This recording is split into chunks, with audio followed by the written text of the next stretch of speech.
सोहबत अल्लाह वालों की। प्यारे भाइयों, बुजुर्गों और दोस्तों,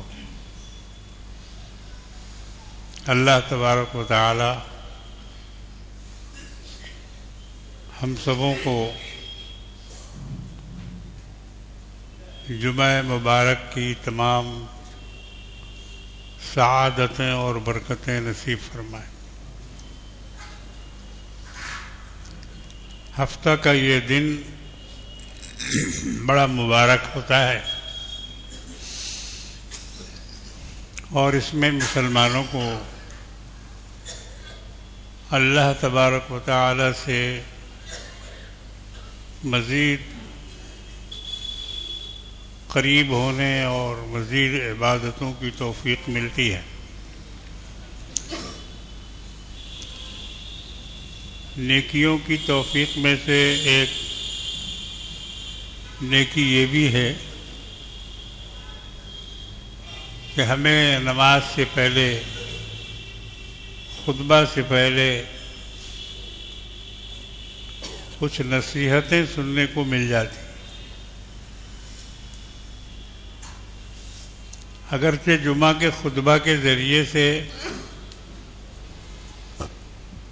इस कमी को पूरा करने की कोशिश की गई है, मगर जुमा का खुतबा जो है वो सिर्फ इशारतन उसमें कुछ बातें कही जाती है और नमाज में ताख़ीर के ख्याल से खुतबा मुख्तसर होता है। वरना जहाँ लोग ज़बान समझते हैं,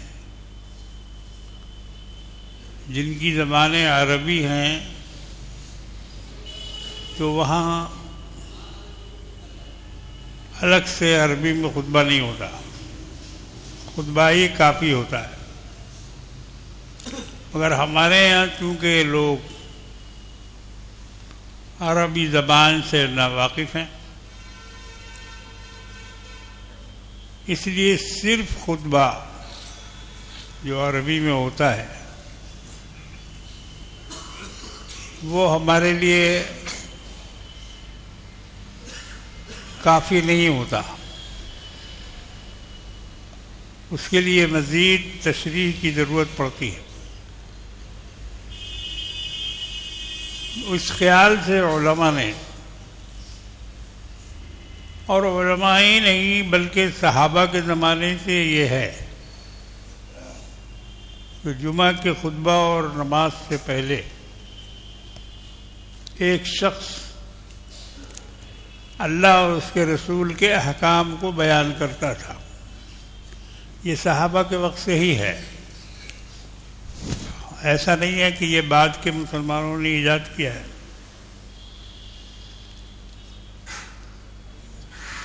हज़रत अब्दुर्रहमान बिन औफ रज़ियल्लाहु ताला और कई एक सहाबा का नाम आता है कि वो जुमा के खुतबे से पहले कुछ बयान भी किया करते थे।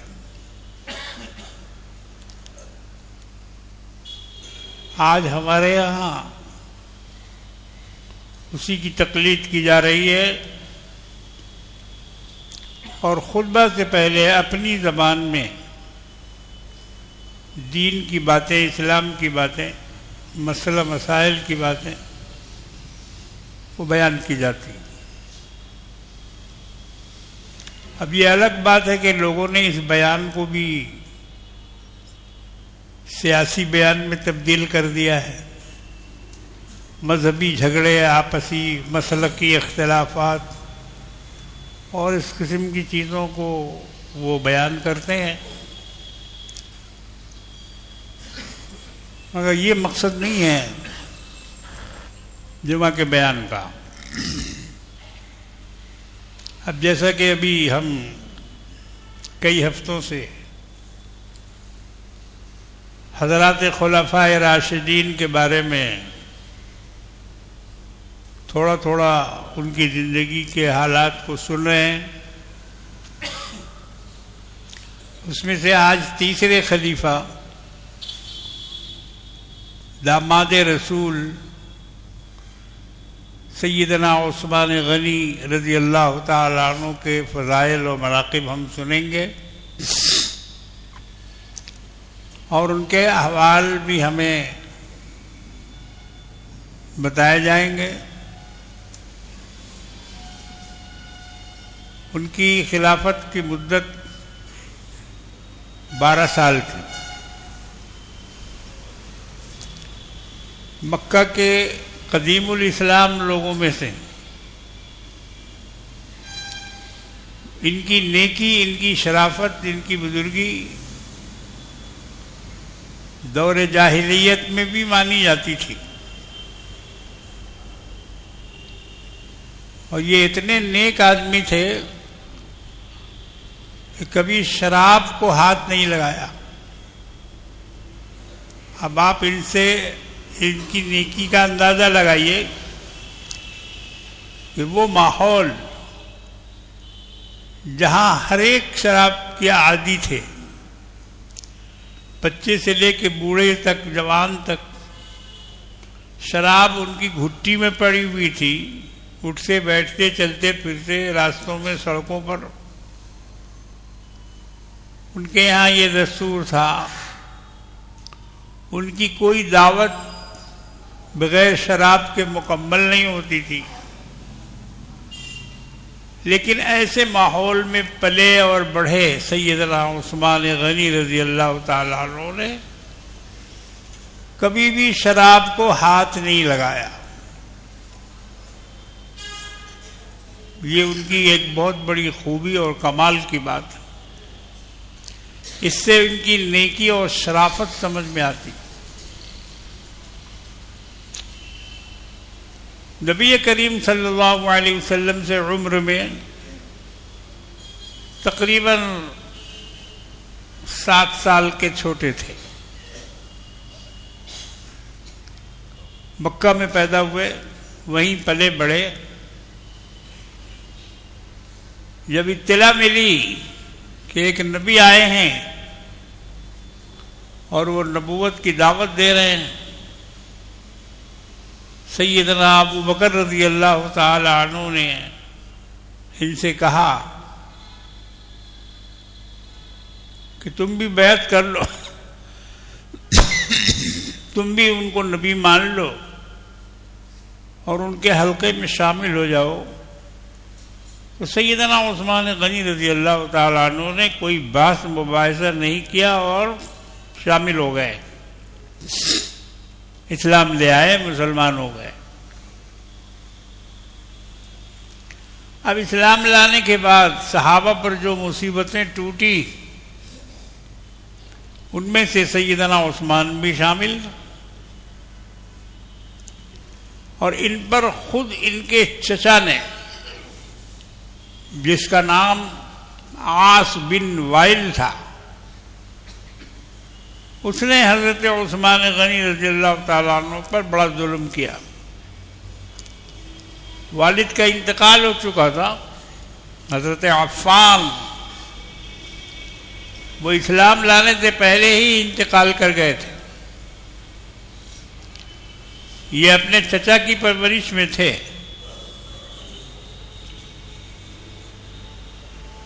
तो चचा ने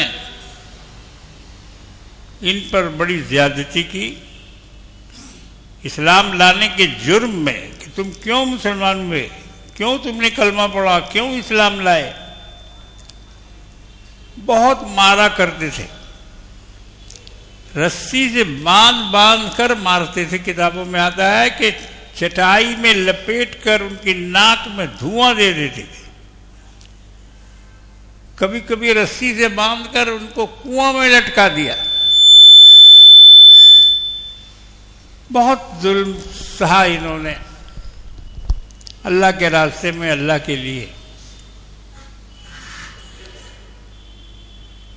बहरहाल जब वहां से मक्का में लोग परेशान होने लगे तो अल्लाह के रसूल ने फरमाया कि तुम में से जो हिजरत करना चाहता है वो मुल्क हबश चला जाए। हबश चला जाए। मालूम हुआ कि जहां पर ज्यादा जुल्म हो वहां से हट जाना चाहिए, वहां से हट जाना चाहिए।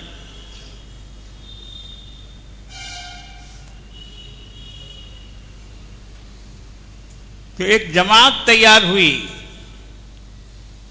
जिसमें 10-12 मर्द और 6 औरतें उस काफिला में तैयार हुए जो काफिला मुल्क हबश को जा रहा था। अल्लाह के रसूल ने फरमाया कि तुम लोग जाओ, जिसको जाना है वो चला जाए। वहां का बादशाह बहुत अच्छा है, हुजूर ने उसकी तारीफ, हालांकि मजहबन वो ईसाई था, जिसका नाम था नज्जाशी, हबशा का बादशाह, मुल्क हबश, जिसको आज की जोग्राफिया में एथोपिया कहते हैं। एथोपिया वो उस जमाने में हबश कहलाता था। और हबश से मक्का वालों के बड़े ताल्लुकात थे, आना जाना था। खुद नबी करीम सल्लल्लाहु अलैहि वसल्लम ने नज्जाशी की तारीफ की और कहा कि बहुत अच्छा बादशाह है, किसी पे जुल्म नहीं करता, इसलिए तुम लोग जाओ वहां इत्मीनान से रहो। उस काफिले में सैयदना उस्मान गनी रजी अल्लाह ताला अन्हु भी तशरीफ ले गए मुल्क हबश, और इनके साथ इनकी बीवी सैयदना रुकैया रजी अल्लाह ताला अन्हा, जो हमारे हुजूर की बेटी थी, और आपने इस बेटी को हजरत उस्मान से निकाह में दिया था। हुजूर के दामाद थे हजरत उस्मान। ये बेटी भी अपने शौहर के साथ मुल्क हबश चली गई, और वहां जाकर ये लोग बहुत आराम और इत्मीनान के साथ रहने लगे। मगर इत्तेफाक ऐसा है कि कुछ दिनों के बाद ये हल्ला हुआ कि मक्का के सारे काफिर मुसलमान हो चुके हैं। ये इन लोगों को खबर मिली मुल्क हबश में कि मक्का के सारे लोग मुसलमान हो चुके हैं। और उसके एक पीछे एक वाकया है। कमली वाले आका जनाब मोहम्मद रसूलुल्लाह सल्लल्लाहु ताला अलैहि वसल्लम एक दिन फजर की नमाज पढ़ा रहे थे, और उसमें आपने खाना काबा के पास नमाज पढ़ रहे थे, कुछ लोग आपके साथ थे, तो हुजूर ने सूरह वन नज्म की तिलावत की, और उस सूरह के आखिरी में है कि सजदा करो और अपने रब की इबादत करो। अगर वो मैं अरबी में कहूंगा तो आप पर सजदा वाजिब हो जाएगा। जो लोग सुन रहे हैं सबों पर सजदा तिलावत वाजिब हो जाएगा, इसलिए मैं अरबी में नहीं बोल रहा हूं, तर्जमा कर रहा हूं।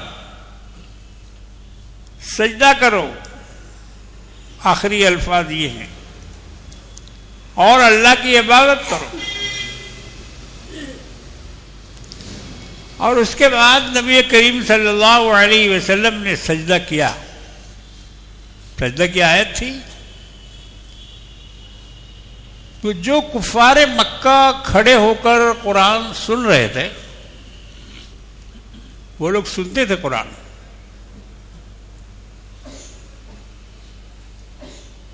तो जब हुजूर ने सजदा किया और सहाबा ने किया, तो वो जितने काफिर थे वहां खड़े हुए वो सब भी सजदा में चले गए। उन लोगों ने भी सजदा किया। तो ये बात मशहूर हो गई कि लोगों ने सजदा किया, इसका मतलब ये है कि ईमान ले आए। हालांकि ऐसा नहीं था, वो तो देखा देखी जल्दीबाजी में या कुछ भी कहो, जब सबों ने सजदा किया तो उन लोगों ने भी सजदा कर लिया, मगर वो उनका सजदा असल सजदा नहीं था, नकल था वो। मगर जिन लोगों ने देखा तो उनकी समझ में ये बात आई कि ये लोग ईमान ला चुके हैं। और यही खबर मुल्क हबश पहुंच गई कि मक्का के काफिर मुसलमान हो चुके हैं। इस काफिला ने वहां से फिर कूच किया और मदीना चले आए। यहां आए तो मालूम हुआ कि नहीं,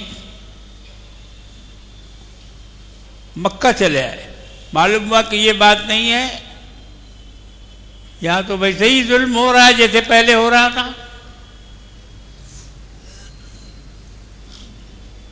मगर अब चूंकि चले आए थे तो इसलिए रहना पड़ा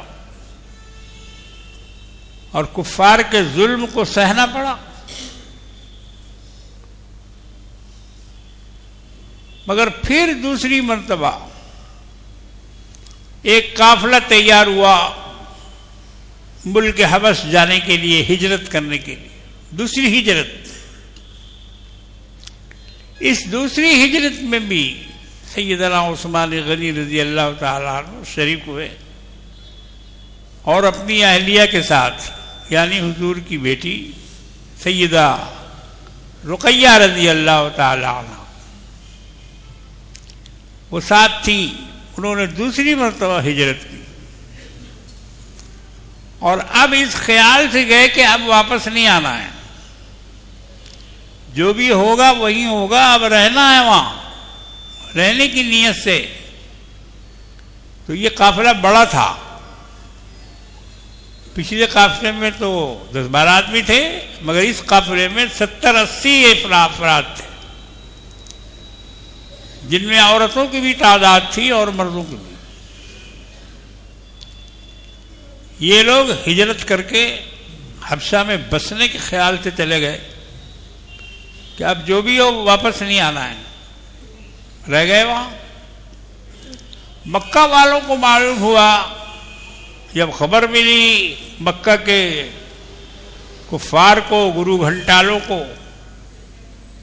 कि मुसलमान हबश चले गए हैं और बहुत आराम से वहां रह रहे हैं और बड़ी उनकी इज्जत और बड़ी पजीराई हो रही है, तो उनमें से कई आदमियों को काफिरों ने तोहफा तहाइफ देकर मक्का भेजा, हबशा भेजा कि जाके बादशाह से मिलो और उनसे कहो कि हमारे यहाँ के कुछ लोग भगोड़े गुलाम आपके मुल्क में आ गए हैं, ये लोग फसादी हैं, ये लोग अच्छे लोग नहीं हैं, ये अपने बाप दादा के दीन से हटे हुए लोग हैं। बहरहाल इस तरह की शिकवा शिकायत लेकर एक वफ्द मक्का के कुफ्फार का मुल्क हबश गया। उसमें उरवा बिन मसऊद सकफी वो भी शामिल थे, काफिर थे, उस वक्त ईमान नहीं लाए थे। तो जब बादशाह ने पूछा कि तुम लोग यहां क्यों आए हो, तो उरवा बिन मसऊद ने जवाब दिया कि हमारे यहां से कुछ भगोड़े गुलाम आपके यहां आ गए और वो फसादी लोग हैं, बाप दादा के दीन से निकल गए हैं। अब आपके यहां आकर वो लोग फसाद फैलाना चाहते हैं, इसलिए आप उनको वापस कर दीजिए, हम लोग उन लोगों को लेने के लिए आए हैं। नज्जाशी ने कहा कि ठीक है, बुलाओ, मक्के से जो लोग आए हैं उनको बुलाओ, उनसे बात करेंगे हम। खाली इनके कहने पर हम कोई कदम उठा लें या उनको निकाल दें या भगा दें या कुछ भी करें, ऐसा नहीं होगा। उनको बुलाओ, उनसे हम बात करेंगे, उनसे हम पूछेंगे उनके यहां आने का क्या मकसद है, हम उनसे बराह रास्त पूछेंगे। तो सहाबा की जमात दरबार में आई और उन लोगों ने अपना अमीर चुन लिया था और वो अमीर से हजरत जाफर इब्न अबी तालिब रज़ी अल्लाह ताला, ये हमारे आका के चचेरे भाई अबू तालिब के बेटे, ये 3 भाई थे। ये लोग अबू तालिब के 3 बेटे,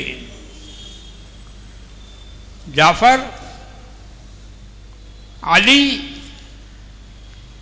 और अकील, जिनके बारे में आप करबला के बयान में सुनते होंगे, मुस्लिम बिन अकील, जो कूफा गए थे, ये वही अकील है। तो ये लोग 3 भाई, अकील, जाफर, अली। हजरत अली मुर्तज़ा करमल्लाहु ताला वजहू, हसन हुसैन के वालिद, फातिमा ज़हरा के शौहर, ये भी चचेरे भाई थे।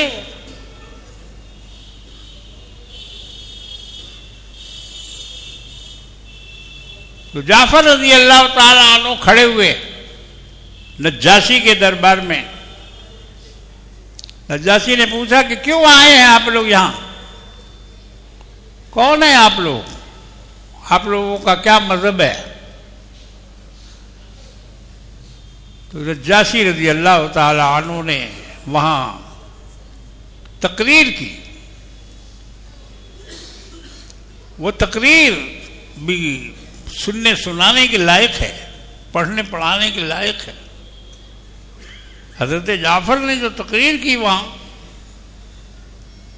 भरे दरबार में खड़े होकर आपने कहा, क्या है बादशाह, हम न गुलाम हैं और न हम भगोड़े हैं, न हम बदमाश हैं,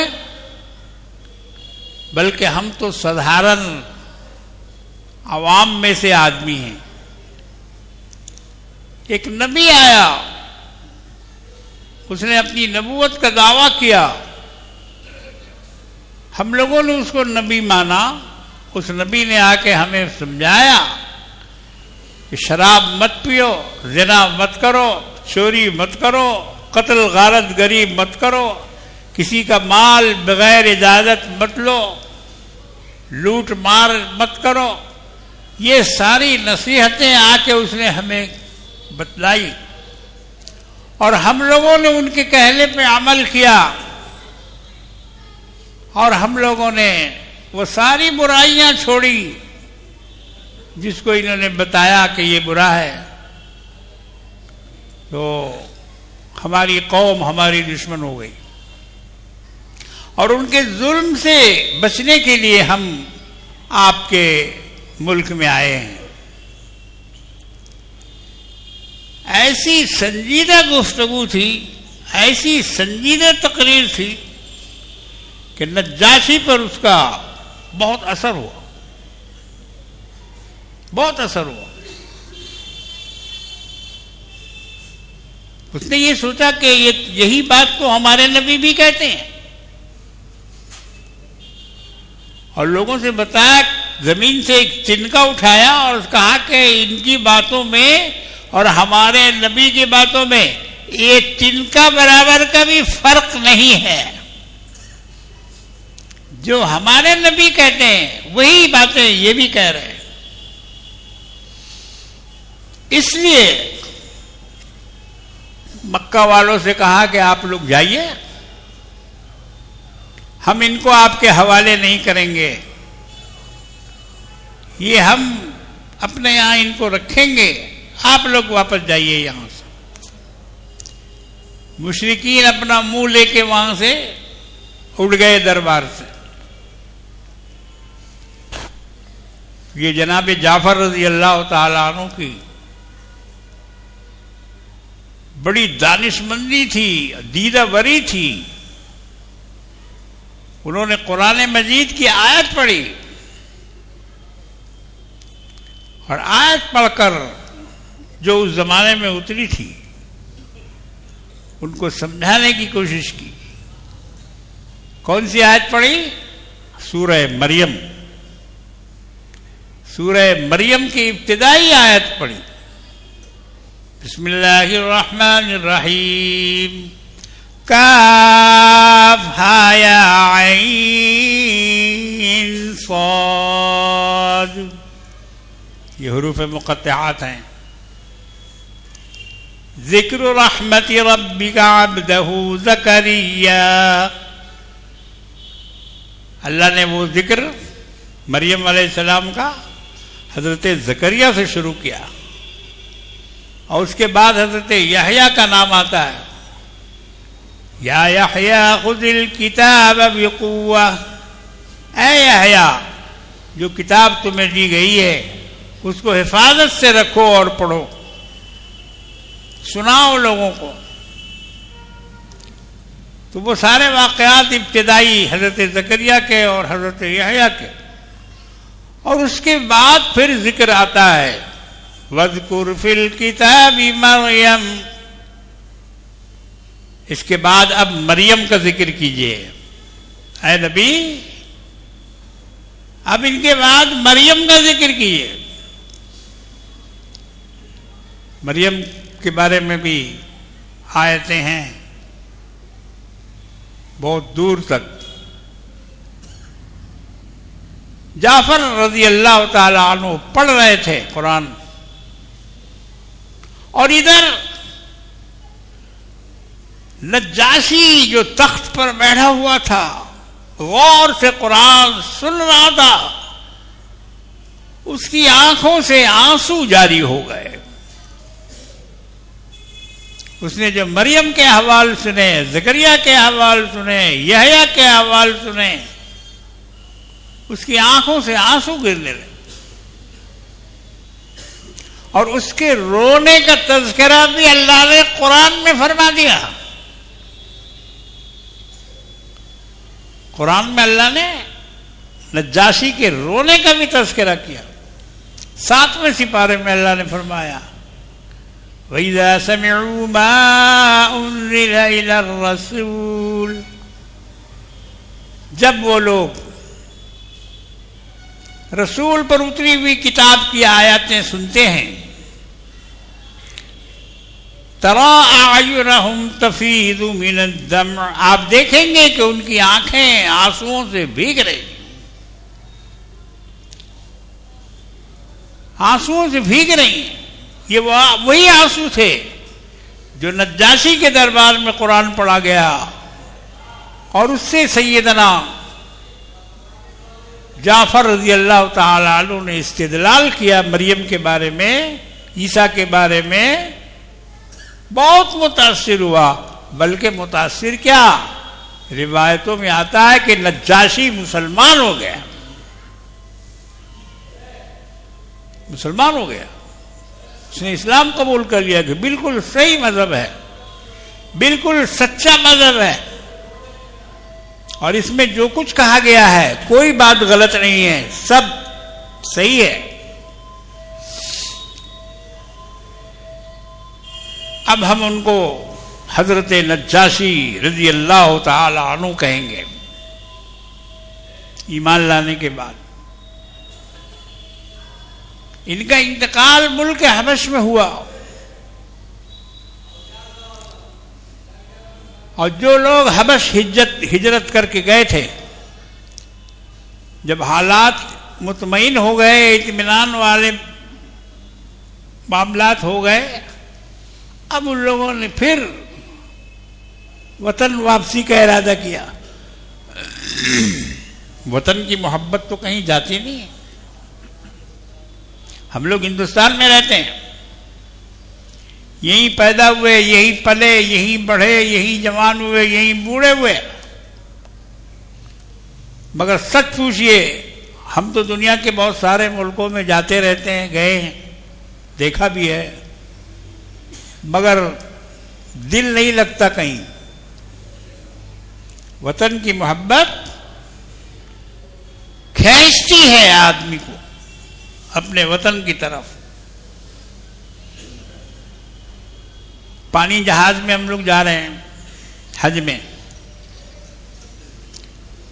5 दिन तक सूरज नजर नहीं आया, ये जमीन नजर नहीं आई। सूरज निकल रहा है, डूब रहा है, निकल रहा है, डूब रहा है, पानी में निकल रहा है पानी से और पानी में डूब रहा है। खुश्की का कोई अता पता नहीं, कहीं जमीन नहीं, पानी ऊपर पानी, आसमान नीचे पानी, इसके अलावा और कुछ नहीं। एक दिन कुछ चिड़िया आ गई साहिल से, मछली खाने वाली चिड़िया, वो साहिल से आके उड़ने लगी जहाज के ऊपर। मैं क्या बताऊं आपको कि जहाज वालों की क्या कैफियत हुई। अपने मुल्क की चिड़िया को देखकर पूरा जहाज का हाजी, 2200 हाजी सब छत पे चला आया चिड़िया देखने के लिए। चिड़िया देखने के लिए आ गए कि हमारी जमीन का परिंदा आया। खैर उससे देखा नहीं था ना किसी को, पानी ही पानी था, आसमान था, पानी आसमान पानी, इसके अलावा कुछ नहीं। मगर जब चिड़िया नजर आई तो सारे लोग नीचे वाले ऊपर आ गए और चिड़िया को देखने लगे। उस वक्त मेरी समझ में आया कि या अल्लाह, अपनी जमीन से इंसान को कितनी मोहब्बत है, कितनी मोहब्बत है कि उसको देखने के लिए नीचे से ऊपर तक लोग जमा हो गए। मैं अपनी जात की बात बताऊं, सहारनपुर में मैं पढ़ता था, 1500 किलोमीटर है यहां से सहारनपुर। हज़रत शेखुल हदीस रहमतुल्लाह अलैह मौलाना ज़करिया साहब की भी सोहबत मुझे मिली है अल्हम्दुलिल्लाह। मैं उनके दरबार में रहता था, चाय तकसीम करना मेरे जिम्मा था।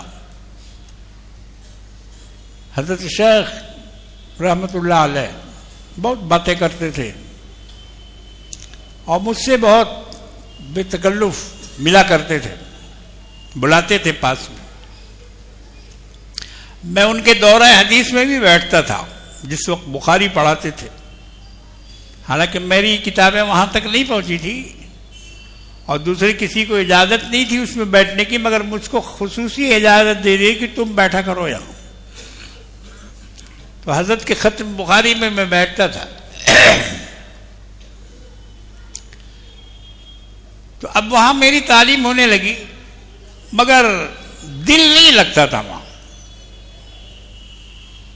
मदरसे को इतना कदीम बना के रखा था लोगों ने, लेट्रिन, बाथरूम, पानी, बिजली, ये सब सहूलत नहीं थी वहां मज़ाहिर-उल-उलूम में। जिस वक्त कदीम मज़ाहिर में हम थे, बड़ी परेशानी थी इन चीज़ों की, मगर फिर भी हमने अपने दिल पर पत्थर रखकर 3 साल वहां गुजारा। तो कहना यह है कि जिस जमाने में हम वहां रह रहे थे तो मुल्क की याद तो आती थी, घर की याद आती थी, बाप माँ याद आते थे, अपना कलकत्ता भी याद आता था। सोच लो, तो रिक्शा करके हम कभी कभी स्टेशन जाते थे सहारनपुर, क्या देखने के लिए? सियालदा एक्सप्रेस 5:30 बजे वहां आती थी। उस गाड़ी को देखने के लिए हम जाते थे कि ये गाड़ी सियालदा जा रही है।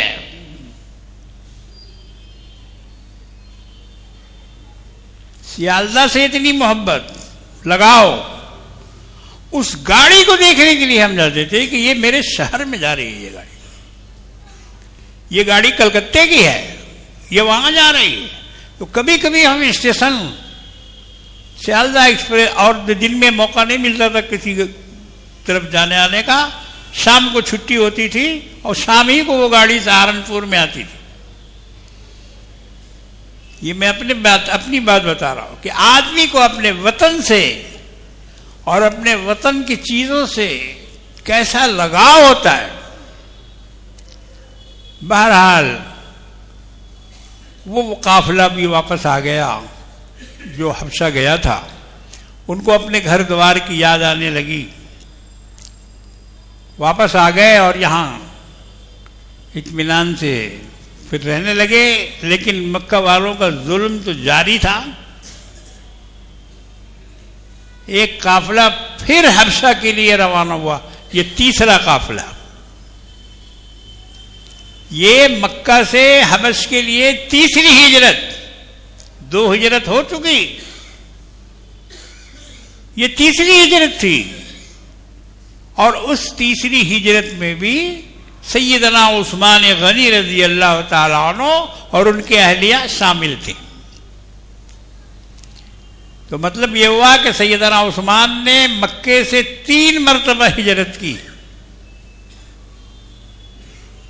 और चौथी हिजरत नबी करीम सल्लल्लाहु अलैहि वसल्लम के हुक्म से फिर ये लोग मदीना आए। ये इनकी चौथी हिजरत। बहरहाल बड़ी नेक मुत्तकी परहेजगार बीवी